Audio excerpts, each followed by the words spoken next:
Mother gave me up for adoption after Dad died and had an affair with my uncle. Years later, she found me online, pretending to reconnect.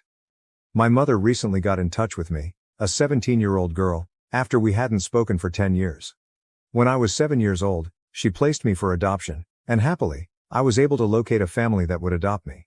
I will refer to my biological mother as Julia and my adoptive parents as Mom and Dad for the sake of clarity when I describe what transpired.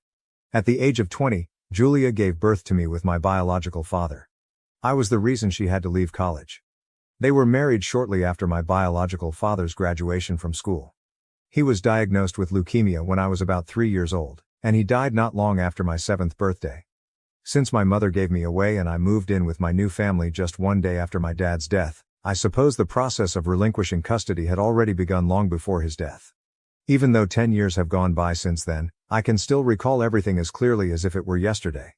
I was really angry and perplexed by what was happening. Many people assured me that I would be all right, that my father was in a better place, and so on, but all I wanted was to check on him. Even though he had been quite ill, he was always available when I wanted to visit him. But after Dad died, I was not even permitted to bid him farewell. When my new family arrived the day after my dad's death, I had hardly had time to register and process these things. According to my mother, these individuals would look after me for a few days, but those days quickly grew into weeks, months and years. I continued to wait for my mom to get in touch with me. At first, I recall crying a lot about this because I felt like my mother and my family had deserted me. My biological grandparents visited me a few weeks after my parents took me in, and they have remained in contact with me ever since. I was too young to hear the truth at the time. However, they were no longer able to avoid my questions when I was about 14. Since I was well aware that I was adopted, I simply wanted to know what had occurred with my birth mother. I clearly recall getting along with my birth parents when I was younger, so I was just curious as to why all of this had occurred. Eventually, I learned the truth from my parents and grandparents. It seems that my mother was distraught to learn that my biological father had leukemia. However, she began an affair with my uncle rather than supporting him. Even while that was terrible in and of itself, no one was aware of it until 6 months before my dad's passing. At that point, my uncle's health had begun to deteriorate significantly, and Julia knew she wanted to be with him as soon as my father was gone, so they decided there was no use in continuing to hide their romance. My uncle and Julia discussed it with their parents. Despite their clear revulsion at what was happening, my grandparents remained silent about it out of concern for my ailing father. They didn't want my father, who was already dealing with a lot, to learn about any of this, and I was too little to comprehend. My uncle and Julia also declared that they were not wanting to raise me and were thinking of placing me for adoption about the same time they told my grandparents about the affair. Despite all of the commotion, Julia was quite clear about what she wanted. She apparently claimed that she didn't even want to be a mother and that she had been far too young when she gave birth to me. Her parents urging that she have me and marry my father was the only reason she felt ready at the time. Her life would have been quite different and she probably wouldn't have done either of those things if her parents hadn't put pressure on her. She didn't want me either, and she was going to place me for adoption since that my father would no longer be involved. They waited until my father died since it was clear that they could not send me away while he was still living. They then gave my parents permission to finally take me in. My predicament astonished even my adoptive parents, but they were only interested in adopting a kid to complete their family because they had been having trouble becoming pregnant again after their first pregnancy and it was too risky for my mom anyhow. My parents informed me they hadn't heard about me from any adoption agencies, even though I know they likely wanted to adopt a much younger child. Since she was formerly acquainted with Julia, it was actually one of my mom's cousins who informed her of my predicament.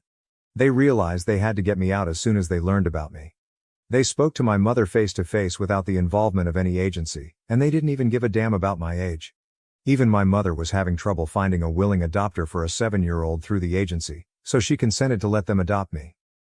4 months prior to my dad's death, they had a conversation with Julia, and everything was settled a few weeks prior to his passing. Even my parents had assumed that I would likely be staying with Julia for a few days at the very least after my father's death, but she sent me out the very next day. I was quite happy that Julia had chosen to place me for adoption after I learned the reality. People typically choose younger children when adopting, therefore I was fortunate to find such amazing parents. I discovered a truly amazing family. I couldn't be happier because I adore my parents and older brother. Additionally, I have 4 sets of grandparents, so you can only imagine how pampered I've been. After my dad died, no one stayed in contact with my uncle or Julia from my early years. My grandparents had planned his funeral, but they weren't even present. I was there because I was already going through a really perplexing time and it was a very serious scenario. It would be best for me to get used to my new existence, they believed. I expected to feel unwelcome or at least a little sad after learning the truth about why I had been placed for adoption and why Julia had left my life. However, I was primarily relieved that I had met parents who genuinely wanted me and had avoided living with my biological mother. Now that I'm 17 and will be attending college in a few months, I seldom ever give Julia or my uncle or their activities a second thought. But because Julia contacted me on Instagram to ask if I would be open to meeting with her and making amends, I have been thinking about them nonstop for the past several days. It's clearly easy to find me because I have a public account, but I didn't understand why she was contacting me after all these years. I therefore made the decision to find out why she suddenly wanted to patch things up with me before I consented to anything. In a lengthy and sincere message, she expressed her regret for letting go of me and choosing to focus on her life with my uncle rather than her role as a mother, even though a lot of time had gone. She wanted me to know that she was not totally incorrect, even though she acknowledged that it was not her position to insist that I return to her as her daughter. She asserted that her sole error was taking on too much at an early age before fully comprehending the consequences. She was under a lot of strain, which caused her to make numerous poor choices. Despite what my family may have told me, Mom maintained that she never regretted having me. She wanted to make amends with me since she simply wasn't prepared to become a mother. I was fascinated, so after giving it some thought, I chose to say yes. I simply went ahead and met her without telling my parents or grandparents. It wasn't until I met her that I realized she needed my assistance and wasn't only seeking a meeting to patch things up. I should have recognized it sooner, but regrettably, I tend to strive to find the positive aspects of everyone, including Julia. She seemed so friendly and pleasant when we first met for lunch 2 days ago. She attempted to give me her version of events, claiming that her parents had forced her to take care of me, marry my father, and leave college. She simply wasn't prepared for any of it, but she felt pressured by her parents to conform. The news of her husband's condition was the final straw for her to have an affair after she started to feel smothered in her marriage. She claimed that because she thought my uncle was the love of her life, she didn't regret having the affair. She has been happily married to him for the past 8 years and was happy to find him.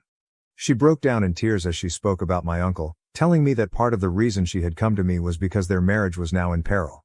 She required my assistance in making amends with both her parents and my father's parents. They cut her off for the past 10 years and didn't want anything to do with her or my uncle after she secretly placed me for adoption. In the past, Julia and my uncle had been okay with this distance, but lately, my uncle had begun to argue with her because he wanted to make up with his parents. After everything that had transpired, he was aware that they would never accept him back. For some reason, he was blaming Julia, thinking that things wouldn't have turned out so badly if she had waited a little longer and not given up on me so quickly. Her only option was to have me speak with my grandparents and persuade them to make amends with her and my uncle. Then perhaps, she reasoned, she could prevent her marriage from disintegrating. She clarified that she and my uncle had been having a lot of arguments over the last few weeks and that this was the only solution she could think of. To be honest, I regret going to meet that woman more than anything else in my life. As she said, she was obviously not present to truly apologize, provide an explanation, or simply make apologies. She was only there because she believed I could help her with her marital problems. I doubt I would want to assist her, even if I could. Given how self-centered she has been, she doesn't deserve my assistance. I listened to her and informed her that I couldn't be moved by her crocodile tears. As I was about to go, she added that I would have had a greater understanding of her predicament if I had been in her shoes. She said she did her best to be a good mother to me, but she felt compelled to become a mother before she was ready. I was no different from the others if I was unable to recognize that because I had been brainwashed by my family. I was pretty irritated by that. Even though she had only been my mother for 6 or 7 years, she had all the support in the world. I was certain that my grandparents had not advised her to leave college. It was her own decision. My mother had decided to have me, they had often informed me. They had simply told her to have me and see where it went, without pressing. She took their counsel as coercion, and if I had to choose who I would trust, I would choose my grandparents. I advised her to find another place to sell her baloney. I didn't believe it. I also informed her that I didn't trust a word she said. She cheapened her apologies by attempting to persuade me to restore her relationship without attempting to mend it herself, even though I had been prepared to offer her an opportunity to be truthful and make amends. I told her that since we weren't dating, I wasn't required to help her in any way. I may have been born to her, but my mother, not her, reared me. After that, I left the restaurant and returned home. I discovered she had texted me after I came home. She was crying in the voice note. The background sounds indicated that she was still in the restaurant. I felt a little bad about that because it takes a lot of heartbreak to cry that much in public. She was crying and claiming that it was terrible of me to declare that we had no relationship in the voice message. She said that I was her biological mother and that she would always be my biological mother. Despite everything, Mom still thought of me as her daughter. However, I'm not sure what to say to her. I simply no longer think of her as my mother, and I don't want to feel guilty about it. For the last 10 years, she has not been my mother. She was crying on the phone, and that makes me feel messy and conflicted. However, I still can't bring myself to block her. She is a human person who shared a bond with me, even though I don't consider her to be my mother. Edit, ***. Hello. I haven't told my family about meeting Julia, even though I believed it was obvious in my post. I didn't notify them in advance since I don't think they would support my choice. I intended to make this choice on my own for the time being, but I know I owe it to them and I will tell them. They all despise her, and with good reason, so I knew that if I informed them, they wouldn't have allowed me to meet her. I'm positive of that. I suppose the only reason I went to see her in the first place was to get closure. I had no idea what to anticipate. I wanted to speak with her one final time, and I knew she would apologize. I suppose I wasn't thinking clearly since her reaching out evoked a lot of conflicting feelings in me. In any event, I met her, and it's over now. If I could go back in time, I wouldn't alter my choice. I found the closure I needed. I have no regrets about what I did. Sometimes you have to put everyone else aside and follow your instincts, even if they are incorrect. It's your error at least. First update. At last, I informed my family that I had met Julia. They were quite unhappy about it, as was to be expected. She started sending me texts and calls, requesting that I talk to her again and give her an opportunity to explain herself. I blocked her a few days ago after we met last week. I had no idea what she would say to me, but I no longer wanted to find out. All I needed from her was closure, which I received after our one encounter. She only required my assistance. It's not like she really wanted to talk to me and put things right. After our altercation at the restaurant, I'm very certain that's the only reason she got in touch with me. I knew it was time to tell my family about our encounter, and I didn't want to talk to her again. I therefore sat down with my parents and all of my grandparents today and gave them an explanation of everything. My parents were furious that I had left without telling them who I was meeting and that I hadn't talked to them about it. However, they appeared to comprehend.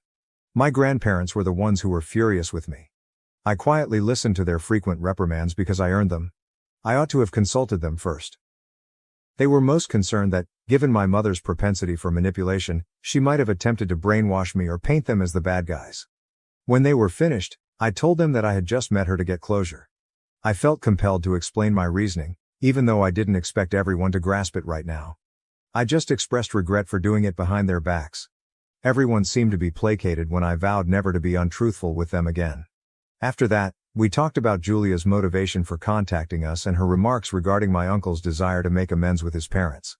We all agreed that the matter was more complicated than she was making it out to be.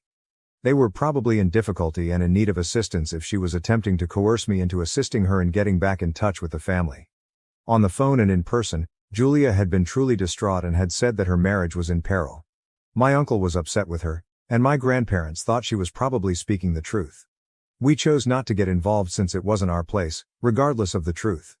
The day Julia and my uncle declared their relationship while my father was still unwell, my grandparents made it clear that they no longer regarded them as family. When Julia gave me away without even talking to them or giving me an explanation, it was the last straw. They were just fortunate that my grandparents were permitted to stay in my life by my adoptive parents. In any case, Julia is now blocked by me. I will never speak to her again, no matter what. She has been frantically attempting to get in touch with me, messaging me about how her life and marriage are failing and how much she needs me. I feel bad for not paying attention to her, but really, what does she expect me to do? I couldn't persuade her in-laws or my grandparents to get back together, even if I wanted to assist. I wouldn't want to talk to her either if I were in their shoes. It's quite reasonable for me to break up contact with her at this time. She may make other accounts in an attempt to get in touch with me, but I know that won't work. I'll let her know I'm not interested if she makes another attempt. I will report her if she continues to annoy me. I heard my grandparents discussing possible reasons for my uncle's desire to make amends. They said it might be money problems. We have no idea what they have been up to because no one in the family has been in contact with them. We are aware that they still reside in the same city, but that is all we know. In the past, Julia was a stay-at-home mother, but who knows now? It just serves to highlight how heinous their actions are if my grandparents are correct and Julia and my uncle are attempting to get back together due to financial difficulties. Making contact with a daughter they left behind 10 years ago in order to make amends with their parents in exchange for money. That is among the lowest things in the world. I hope they receive what they are due if that is indeed the case. Second update. Today, Julia contacted me once more. About 10 days ago, I blocked her everywhere. I assumed she had given up after a week of not communicating with me. However, she was able to discover my school's address somehow. I suppose this is the reason we shouldn't post our private information on open sites. The hard way was the lesson learned. Anyway, she appeared out of nowhere today as I was making my way home from school on foot. It took place around 1 block from the school. I typically walk home because I live nearby. She began shouting for me to get into her car as soon as it drew up. I didn't trust her, so I told her I wouldn't be letting her in. I told her that if she attempted to cause trouble, I would yell in the middle of the road and she would be dealt with. She replied that she only wanted to communicate and wasn't here to argue or upset me. She stated that she only wanted to make amends with me and didn't care if I didn't assist her in making amends with her parents. She insisted that she wanted to make amends because our last encounter had gone badly. She claimed that although she was aware that I would believe her statements were false, she sincerely wanted to make amends. Although I could hear the desperation in her voice, I was irritated rather than sorry. I informed her that I didn't want anything to do with her and that she should leave me alone. Her true colors came out once more at that point. She was quite excellent at acting regretfully, so I'm actually proud of myself for not falling for her act the first time. She freaked out as soon as I instructed her to go. She began to curse at me, claiming that although she had made a concerted effort to be courteous, she would make sure to ruin my life if I continued to act in such a manner. She even said I had better guard my back as a threat. To be honest, I thought it was funny. How would she respond? She cursed at me as I continued to walk, and then she drove away, yelling at me as she went. I told my folks about the incident when I arrived home. Everyone convened once more to decide what to do next. We were able to obtain a restraining order since she had threatened me. That was the best course of action, we all agreed. Update 3. My parents requested a restraining order against Julia a few days ago. My uncle finally contacted his folks after she was served. It had to do with money, as we suspected. They have been operating a confectionery for a few years, but it hasn't been doing well, it turns out. They realized that contacting them personally would not help their financial situation. They created this entire act for that reason. Sadly for them, Julia blew it after losing patience. Now I would be the happiest person alive if they got divorced over this. As their only son, my uncle is attempting to appease his parents by saying he had nothing to do with Julia's actions and is entitled to financial support. Julia, however, has adopted a hostile stance. She has been disparaging us online without considering the repercussions. All that does is strengthen our argument. She is obviously unstable, therefore we are certain that we will obtain the restraining order. She made it plain the other day that she doesn't want anything to do with me, so I'm not really sure why she's resisting it. Since I'm heading off to college in the autumn, it doesn't really matter. She's struggling financially, so I doubt she'll be there. I'm not worried because my parents and family will always be there for me. Thank you for watching. If you haven't subscribed yet, please do so and hit the notification bell to stay updated with more shocking real-life stories happening around you.